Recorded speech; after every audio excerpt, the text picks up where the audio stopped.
Welcome, my dear guests, to the captivating expanses of my story. Chapter 122.20 After Diaspora. On planet Kasach, the high-speed maglev trains ran like shining veins through the metallic skyline. The Impreatrix hover car glided silently between the massive steel structures. A greenish haze wafted between the buildings, an unsettling sign of increasing mycelial activity. Sevia Heimber watched the passing metropolis through the tinted windows. Her slender fingers drummed an erratic rhythm on the designer wood armrest. The magnificent imperial robe, with its interwoven light crystals, shimmered with her every movement. The reports from the Lambda 7 sector worry me. Admiral Romero sat across from her, stiffly erect in her immaculate military uniform.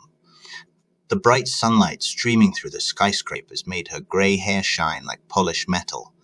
The mycelium cult is gaining influence. They're even infiltrating our quarantine zones. Sevia sighed softly. The empty seat next to her seemed to emphasize Myra's absence. She was missing her practical nature and her mediating influence right now. How many assaults have there been? 7 confirmed cases of mass infection, but Romero pressed his lips together. The hovercar took a sharp turn, the gyroscopes buzzing. With respect, Impreatrix, the cultists are becoming more skillful. They're using our psionic abilities to control the mycelium. They call it the Great Melding. A swarm of cleaning drones floated past the window, their UV lamps pulsating rhythmically. Sevia watched them for a moment. The mycelium is our enemy, not our salvation. We have to make people understand that, with all due respect. Romero leaned forward, her voice becoming sharper. Enlightenment alone will not be enough. The cult promises eternal life through union with the mushroom. For many, that sounds more tempting than our fight for survival. The hovercar passed the massive defenses of the Imperial University. Automatic turrets followed their movement. The Impreatrix smoothed out a crease in her robes. Then we must offer them a better alternative. Romero snorted softly, her fingers playing with the rank insignia on her collar. An alternative to immortality. These fanatics believe the mycelium is a divine being. They see our psionic powers as proof of this, which is precisely why we must use our gifts to protect them. Sevia pointed out the window at the artificial gardens that surrounded the university. Bioluminescent plants glowed in unreal colors between the carbon steel pillars. The mycelium may have evolved, but it remains parasite. The hovercar slowed down as it approached the main portal. Romero's face hardened. Then we are in agreement. These madmen must be stopped before they infect us all. The antigraph glided through the protective dome of the capital city of Xanadu, while below them, the winding streets stretched between the buildings carved into the volcanic rock. Reddish light from the distant giant star filtered through the energetic shield, bathing the city in unreal twilight. Sevia watched as Paulina's features hardened in the reflection of the passing lights. The Admiral had been talking about the mutant threat the entire trip, a voice full of barely veiled disgust. "We are here to welcome the future of our empire," Sevia interrupted her companion's flow of words. The glider passed the massive pillars of the Imperial University, whose intricate ornamentation told the story of Kasach history. Some of these young people will certainly join your fleet, but don't forget, the mega-corporations will claim the line. Paulina snorted contemptuously. The grey hair shimmered metallically in the artificial light of the antigrav landing platform as the glider touched down gently. The corporations, of course, Neogen Pharmaceuticals and the henchmen have too much influence as it is. That's exactly what I mean. Sevia rose elegantly, her dark blue robe rustling softly. Through the arched windows of the landing platform, she could see the endless rows of students gathered in their graduation gowns in the court. The noble families can no longer rest on their inherited privileges. The world is changing. The muddy ground beneath the hardened transparency platform shimmered in strange patterns as they strode to the elevator. Bioluminescent organisms pulsed in the depths like the planet's living heartbeat. Tradition has made us strong, Paulina objected. Her uniform boots echoed sharply on the polished floor. These changes undermine the stability of the Empire. Tradition has also blinded us. Sevia stopped and pointed through another window at the assembled students, her piercing blue eyes fixed on Paulina. Look at them, children of the barren colonies, scions of the corporate elites, descendants of the old families. They will all shape our future, whether we like it or not. A cool breeze from the ventilation shaft caused the ceremonial standard of the university to wave above them. The symbol of knowledge fused with the emblem of the Empire. In the depths of the volcanic rock, the massive generators that powered the city and maintained the protective dome hummed. We can't stop the future, Sevia continued, as they entered the elevator. But we can shape it. That is our true task too. The polished marble floor of the reception hall reflected the sunlight streaming through the vast glass fronts of the Imperial University.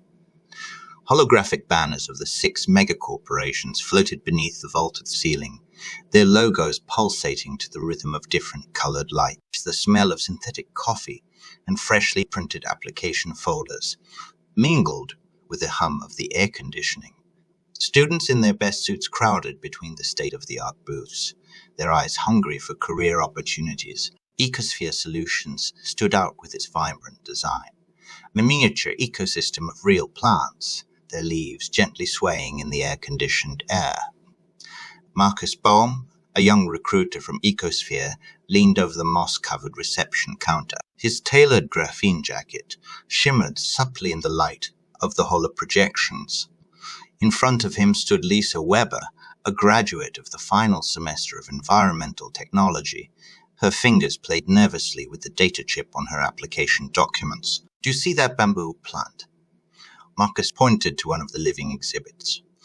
In our laboratories, we have modified its DNA to bind 3 times more carbon than its natural relatives. This is just one small example of our... Lisa leaned closer to the plant. That's impressive, but I've heard that the working hours at Ecosphere... Forget the rumors, Marcus. We offer flexible time models and promote work-life balance. Dr. Santos himself insists on it. After all, we can't save the world if our employees are burnt out. Holographic presentation materialized between them, showing images of lush terraforming projects. This used to be desert, Marcus explained, swiping through the floating images. Now the area produces food for thousands of people. Lisa's eyes widened. In the background, the voices of other applicants echoed off the high walls, mingling with the muted hum of the antigraph displays. We're not just looking for employees. Marcus lowered his voice.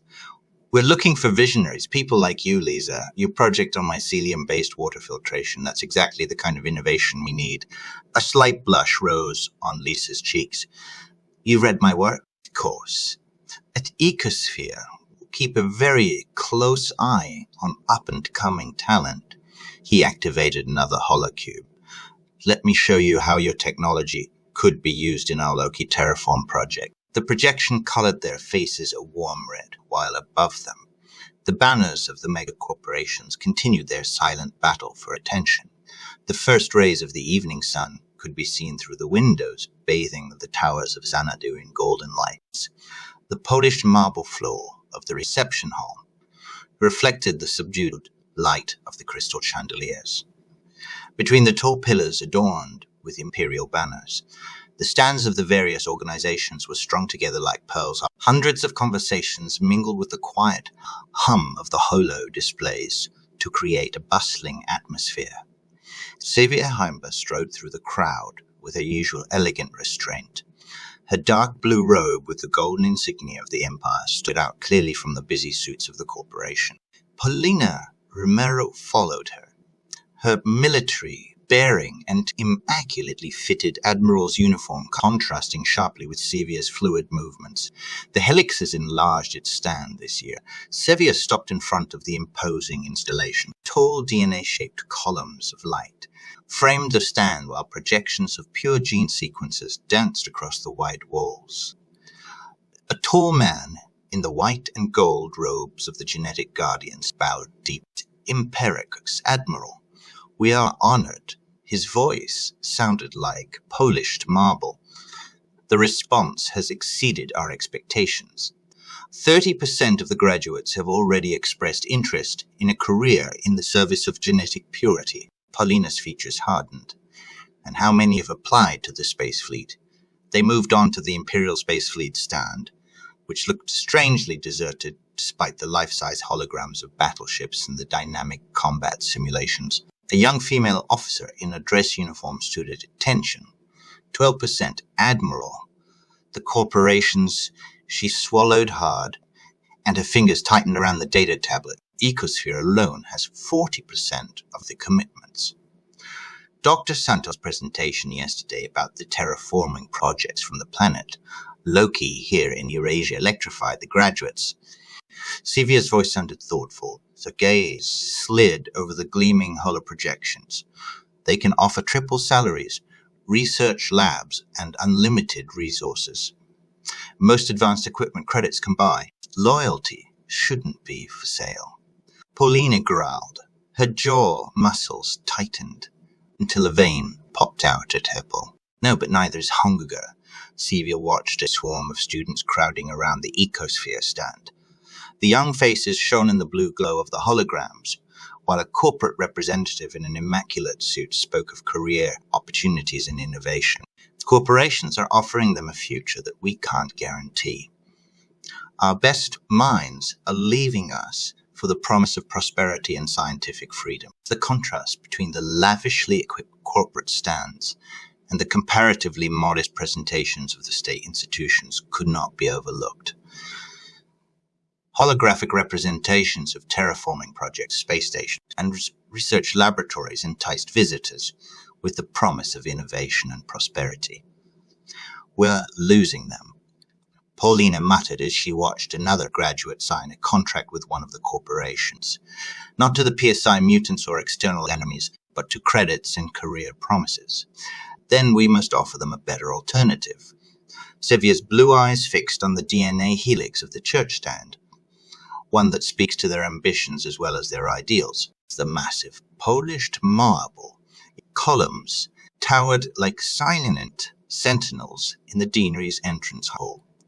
Sunlight streamed through the high-arched windows and conjured dancing patterns on the jet-black granite floor, reflecting the holographic emblem of the Imperial University. Dean Victor Steiner led Sevia, and Paulina through the gallery to his office.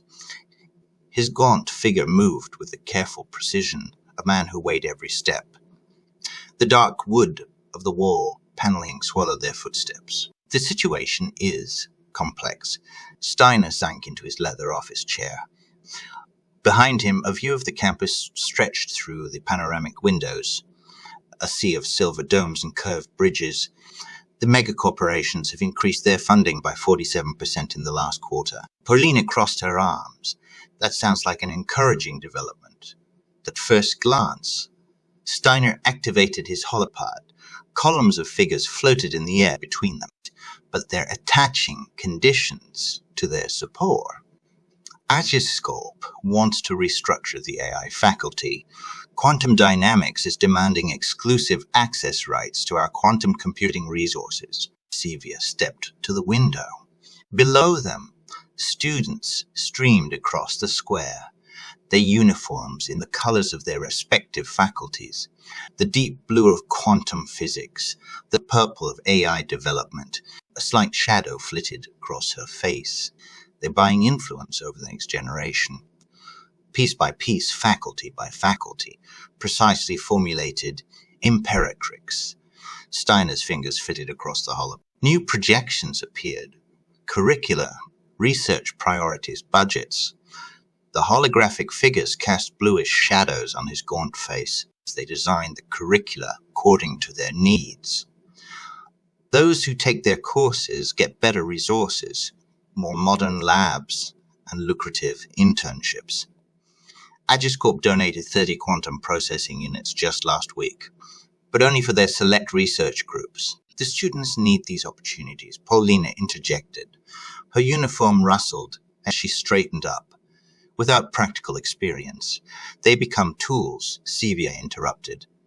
Her fingers stroked the cool pane, momentarily leaving a faint imprint on the reinforced glass. Hold it, according to the wishes of the corporations, even before they hold their degree in their hands. I can see it in their eyes.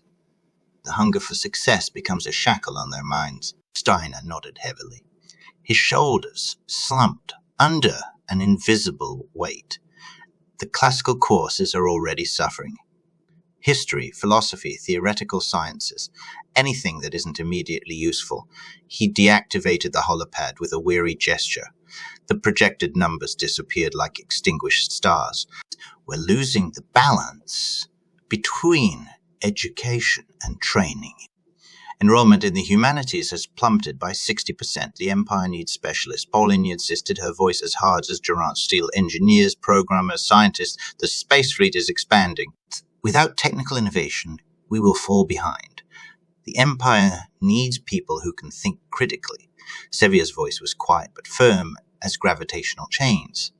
A student with the emblem of Agiscorp on his shoulder hurried across the plaza below. The corporations mold experts for their needs. But who molds the people these experts are supposed to lead? Who teaches them ethics, morals, the lessons of the past? Steiner rose slowly. The dim light made the wrinkles on his face appear deeper. That question keeps me awake at night. Impreatrix. He stepped beside her at the window, his gaunt fingers interlaced behind his back. The corporations are building their future here, brick by brick, mind by mind. And with every semester, we lose a piece of our academic soul. The sweet scent of jasmine tear permeated the dean's wood-paneled office. Through the high windows, the warm afternoon light fell on the antique dark mahogany bookshelves that stretched up to the vaulted ceiling. The gentle breeze moved the cream-colored curtains and made the shadows of the books dance across the hand-knotted Persian carpet. Victor Steiner rubbed his temples. His knuckles cracked softly as he folded his hands. You know, Imperix, your mention of academic freedom, reminds me of my predecessor, Professor Elena Kuznetsova. He reached for his teacup, its fine porcelain gleaming in the light. She shared your concerns about the growing corporate influence. 6 years ago, she drew the consequence. Sevia leaned forward in her leather visitor's chair, the heavy fabric of her robe rustling softly. Her dark hair fell over her shoulders like a silken curtain as she tilted her head. The smell of old leather and parchment enveloped her. She went to Siddhar's. Precise, Steiner nodded, his fingers drumming a thoughtful rhythm on the arm of his chair. Siddhar's system, like scifinovel, still offers this. He searched for the right word, his brow furrowing, this academic purity that we are visibly losing here. The colonial universities there operate largely independently of the megacorporations. The young settlements still seem too risky for the corporations to make major investments. A soft tap interrupted the conversation. A silver-grey short-haired cat appeared from nowhere under the massive desk, its fur gleaming like polished metal in the afternoon light. With elegant movements, she leaped straight into Steiner's lap, her claws leaving tiny impressions in the tweed of his trousers. Her amber eyes fixed on Sevia with unfathomable intensity while the dean automatically began to stroke her fur. The cat purred contentedly, a deep vibration in the tense atmosphere of the room. Paulina Romero, who had stood silently by the window until now, snorted softly. Her uniform buttons glinted in the sunlight as she turned around. The colonies may have academic freedom, but they lack our resources and infrastructure. The reality is different from romantic notions of independence. Maybe Steiner scratched a purring cat behind the ears. But Elena writes to me regularly. The research there is more original and more creative. No corporate guidelines, no predefined development goals. The cat stretched comfortably and placed her paw possessively on his arm. Her daughter, now, teaches xenobiology at the Colonial Academy of Sidhouse. Sevia looked at the antique books on the shelves, their leather bindings gleaming in the sunlight. The muffled ringing of a streetcar came through the windows, mingling with the distant hum of hover vehicles. The colonies could be a role model, she murmured. An example of how education can work without corporate influence. Since the cat meowed in agreement, as if it had understood Sevia's words. The tip of her tail twitched rhythmically as the traffic noise outside swelled and ebbed like the tides of an urban ocean. The enormous crystal windows of the Aura Magna refracted sunlight into dazzling prisms, bathing the venerable marble hall in a sea of dancing colors. Hundreds of graduates in traditional black robes, with the characteristic blue sashes of the Imperial University, sat in perfectly aligned rows. The soft rustle of their robes mingled with the muted hum of the air conditioning. Dean Victor Steiner stood at the ornately carved wooden lectern. His gaunt figure looked even more upright than usual as he adjusted his frameless glasses. Although age had made his movements more shaky, his light grey eyes radiated the same precision with which he chose his following words. Inviting Her Majesty Impreatrix Sevia Heimber to the lectern is an extraordinary honour. The thunderous applause echoed from the high-vaulted ceilings. Sevia rose from her seat in the front row. Her dark blue robe with the golden insignia of the Empire shimmered in the prismatic light. She had arranged her long, dark brown hair in an elegant updo that emphasized her piercing blue eyes. She took the podium with dignified steps, and her presence instantly filled the room. In the glassed-in boxes above the main hall, the representatives of the aristocratic houses and corporate board members moved forward in their chairs. Dr. Lisa Chen from Aegis Corp and Olga Petrov from Astromine Industries exchanged meaningful glances. "Dear graduates," Sevia began.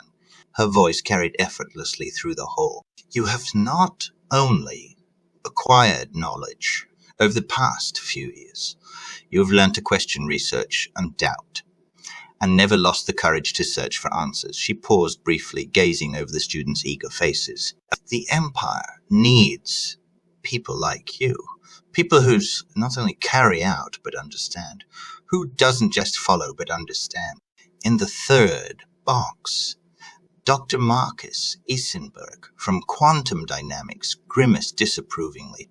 His fingers tapped a nervous rhythm on the armrest of his chair. "They are the future of our civilization," Sevia continued. Her words gained in intensity. "In your hands lies not only the technological development, but also the ethical direction of our society. Use your knowledge with wisdom. Use your skills not only to create progress, but also to preserve humanity." A murmur went through the ranks of the group representatives. Dr. Gabriel Santos from Ecosphere Solutions leaned over to his CFO of Wong and whispered something to her. Her face darkened. The calm wind that blew through the tall columns of the Aula Magna carried with it the smell of polished marble and centuries of history. Sevia brushed a stray strand of her dark hair out of her face as the university hymn's last chords faded. The Imperatrix's sumptuous robes rustled softly with her every movement. "Can we?" asked Paulina Romero. The Admiral stood at the wide marble staircase, her grey hair tousled by the wind. Her uniform stretched across her sturdy figure as she shifted impatiently from one foot to another. A slender figure pushed through the milling crowd of graduates. "Excuse me, Imperatrix." The young woman bowed hastily, her black hair falling into her face. When she straightened up again, her dark eyes shone with excitement. "Your words about critical thinking, they touched me deeply." Sevia looked at the student with genuine interest. Her piercing blue eyes scrutinized the young woman's simple, traditional Japanese-style robe. An antique jade necklace shimmered on her collar, a striking contrast to the typical megacorporate pins. that many of her fellow students displayed like trophies. What's your name? Hinata Takahashi, Impreatrix. She bowed again, less formally this time. The movement caused her shoulder-length black hair to fall forward, which she wore loosely. And what subject did you graduate in, Hinata? A shy smile flitted across Hinata's face, her dark brown eyes shining with suppressed enthusiasm. Xenoarchaeology with a focus on pre-human settlement structures. Her fingers unconsciously played with the jade necklace, a family heirloom that testified to her attachment to the past. Paulina raised an eyebrow in surprise, her stern face showing a hint of recognition. Sevia felt the corners of her mouth turn up into a warm smile. The megacorporation showed little interest in researching ancient cultures, too little immediate profit. It was precisely this independence from commercial interests that made Hinata's choice so remarkable. A fascinating choice, said Sevia, exchanging a meaningful glance with Paulina. The Admiral nodded barely perceptibly, a rare sign of her approval. Do you know Dr. Rita Griffin? Hinata's eyes widened, and her fingers tightened their grip on the jade necklace. The commander of the Ikiai Batuta. Of course. Her voice vibrated with suppressed excitement. Theories about the symbolic structures in the ruins of cities have revolutionized the entire field of research. Your work in the Kasach sector opens up completely new perspectives on pre-human civilization. The IBM Batuta needs fresh minds for its next expedition. Sevia reached into the folds of her robe and pulled out a slim rectangle. The crystalline material of the data card caught the reddish evening light. The etched imperial crest shone golden. This recommendation will open doors for you. In 8 weeks, the Imperial supply ship docks at the EBN Batuta. I want you on board there with Dr. Griffin. The wind picked up as Sevia and Paulina boarded the Imperatrix armored hover car a little later. Through the tinted windows, Sevia watched as the imposing towers of the university receded behind them. The vehicle glided silently through the broad avenues of Xanadu, past the gleaming chrome skyscrapers of the megacorporation. The pilot steered them out of the city, where the jagged mountains of the national park stood out against the purple evening skies. Odin came into view. The setting sun bathed the snow-covered peaks in blood-red light. In the distance, the imperial palace rose like a crystal fortress above the dark forests. Hey, I would be happy if you could give my video a like, leave a comment, and subscribe to my